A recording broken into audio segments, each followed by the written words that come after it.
Hey team, Paul here, Resinzwood Tables, Resinzwood.com. This is our knot hole resin, and it's typically used for filling knot holes, cracks and voids in your pieces of timber.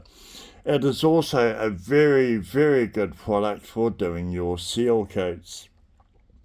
So for doing seal coating, you can use the product straight. It's 2-to-1 by weight.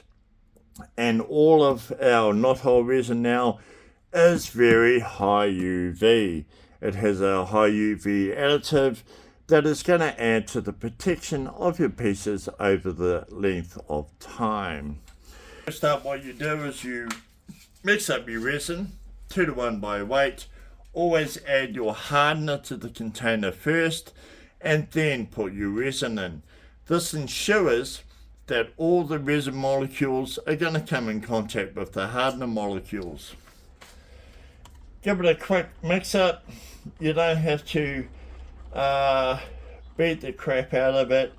Just use a flat paddle or stirrer and give it a nice mix up to ensure that the product is well blended.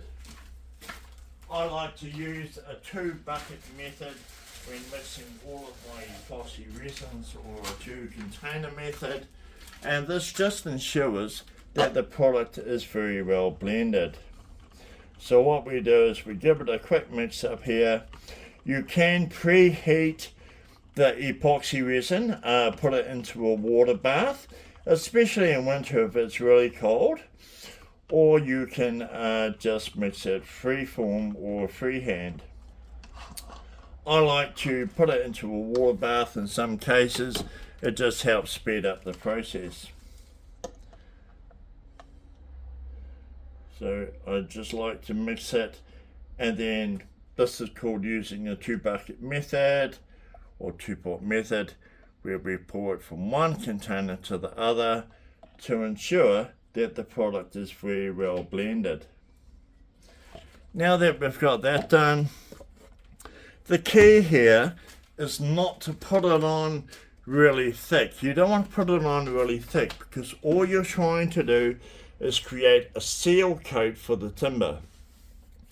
Now this has already been seal coated with knot hole resin, and you can see that here's all nice and shiny and glassy because we've got really good coverage, and over this part it's soaked really well into the timber.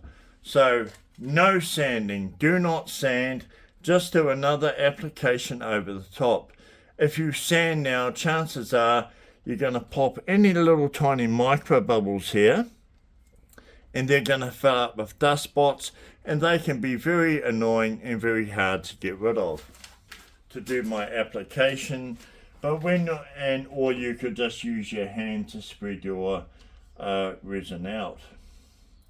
When using a brush or anything like that, please, please, please, just nice long strokes, okay? Just nice long strokes, and just move it around very nice and smoothly and slowly. It's not a race. It does go off pretty quick in summer, but at the end of the day, it's not a race. We want to make sure that we get a really nice, good coverage without aerating the resin too much. Now I'm putting this on a little bit thicker than I would recommend to most people to do, as I'm used to working with the product, and I can see by looking here that I don't have any big areas with big cracks or big holes that's going to cause me too much problem. All it's doing is soaking into the timber, so I just want to do a real nice application over the top. Another thing is, try not to get into the habit that some people do when they're patching and pushing the brush down, because all that's going to do is make the resin milky and like a milky white look, and that's introducing a lot of air into the epoxy. So always avoid playing with the epoxy too much, and just let it do the job that it's designed to do. Resinzwood Knot Hole Resin started off as a product that contained no UV, and over the years we've been developing it, and we keep on developing all of our resins so we can provide our customers that buy tables and our clients that buy our resin the highest quality product at the lowest possible price.